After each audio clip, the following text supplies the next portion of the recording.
Praise thy holy name. I kind of had run out of time on my other video, but I'm picking up on the ancient Jewish wedding.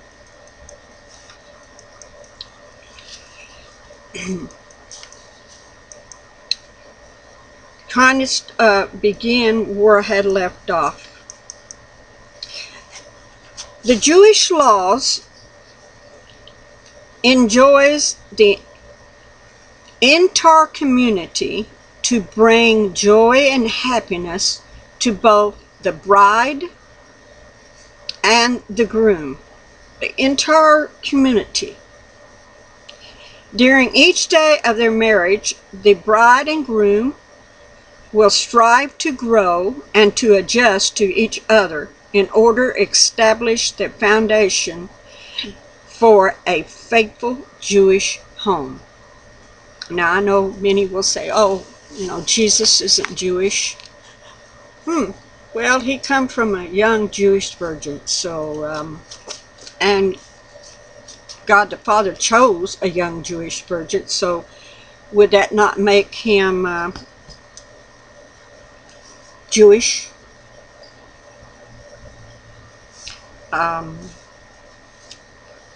At least as he walked as a human being, but yes, I do believe he's, because he come from God's chosen people, Israel.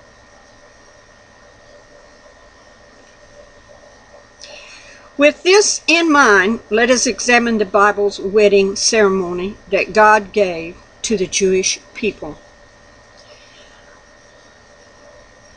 What does separation mean when it refers to these chosen out of the church as a bride and Yeshua, Jesus, as the bridegroom?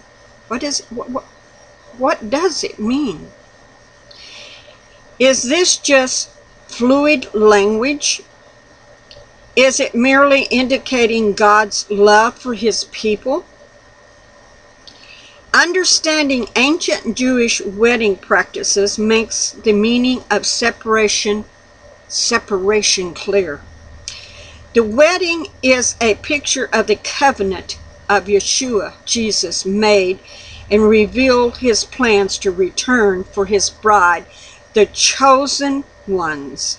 The people of the ancient Israel understood that Yeshua, Jesus, was going to do what Yeshua, Jesus, was going to do because they understand the model of the wedding. The analogy between a wedding and Christ and the church is described in Ephesians 5:31 through 5:31 to 32. For this reason, a man will leave his father and mother and be united with his wife, and the two will become one flesh.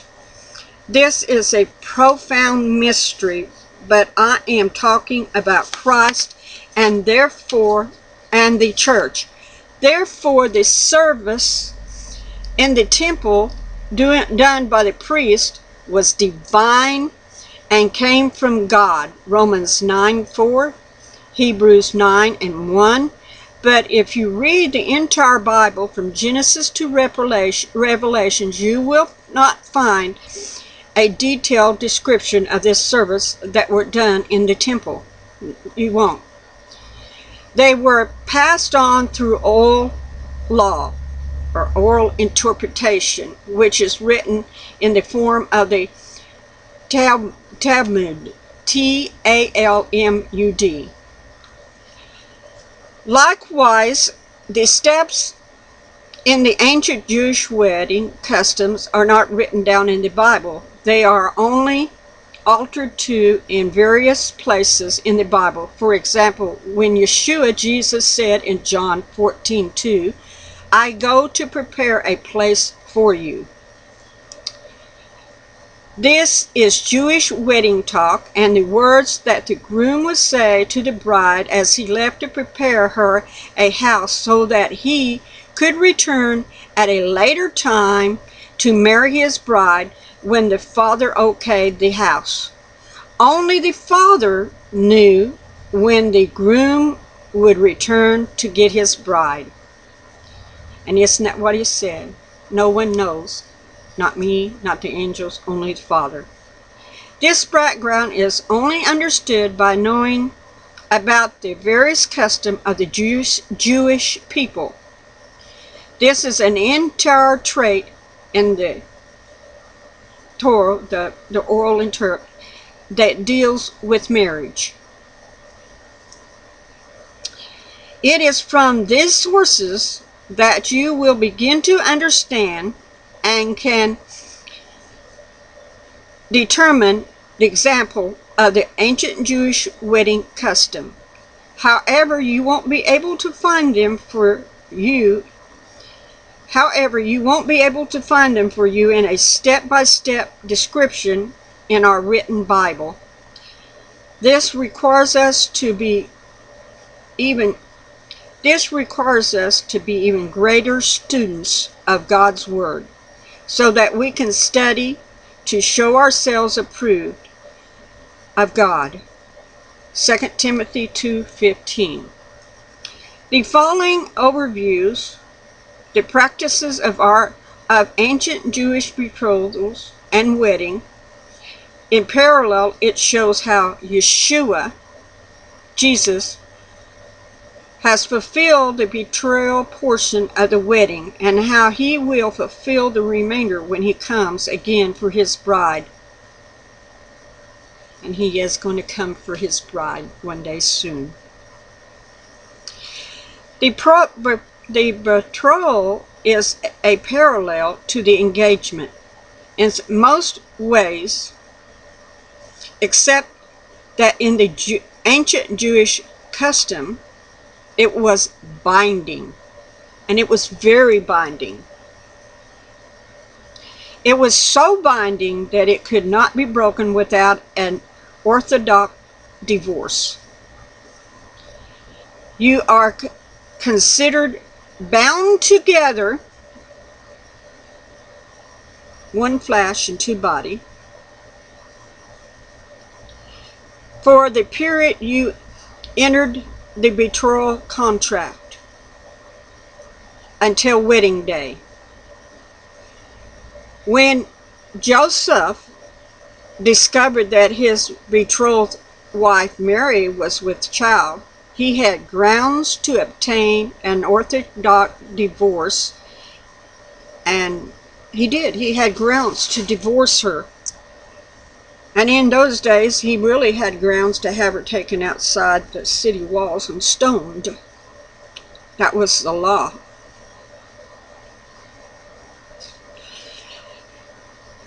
And would have, if the angel had not appeared unto him in a dream and explained what was going on. So God had to send an angel to him in a dream and say, whoa, wait a minute. Let's not get ahead of ourselves. This thing that is inside her is holy. It's not of human man. It's to be. From that point on, Joseph knew it was the hand of God that was upon her. He had no more reason to put her away. The whole marriage ritual is laid out in a series of steps, 12 in all. Now, isn't it strange? The marriage steps that was laid out was 12 in all. 12 tribes of Israel. And you will find, even when Dan, in Revelations, in the 144,000 that is sealed of Israel, Dan is not there. But God replaced Dan with a son, a Joseph.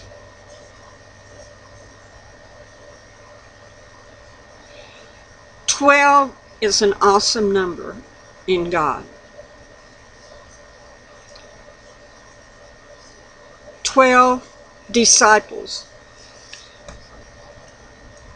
And, you know, sort of like the tribe of Israel, they had one that really messed up super bad, Dan. They also had one in the 12 disciples that messed up really bad, Judas. But yet they come along and put one in his place. Because there always has to be 12. And 12 steps in the ancient Jewish wedding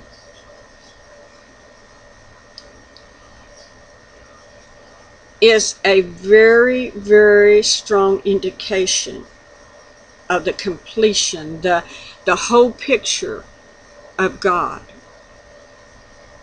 and His people, His chosen ones, His church, the invited guest.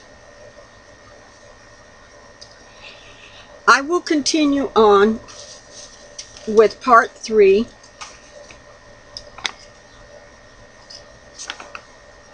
Speaking on the selection of the bride and how the bride is selected. How you and I that are chosen and have willingly accepted are part of the bride. Because remember, many are called, but few are chosen. So it is out of that many that are called, that few that is chosen is the bride, because you have to maintain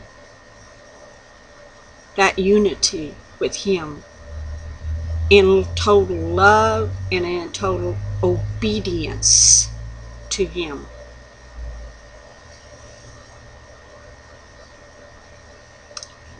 I will continue in the next video. Blessings. Let people hear your word and accept you in the name of Yeshua. Let the living waters pour forth and let them drink from the well of life in the name of Yeshua HaMashiach. Amen.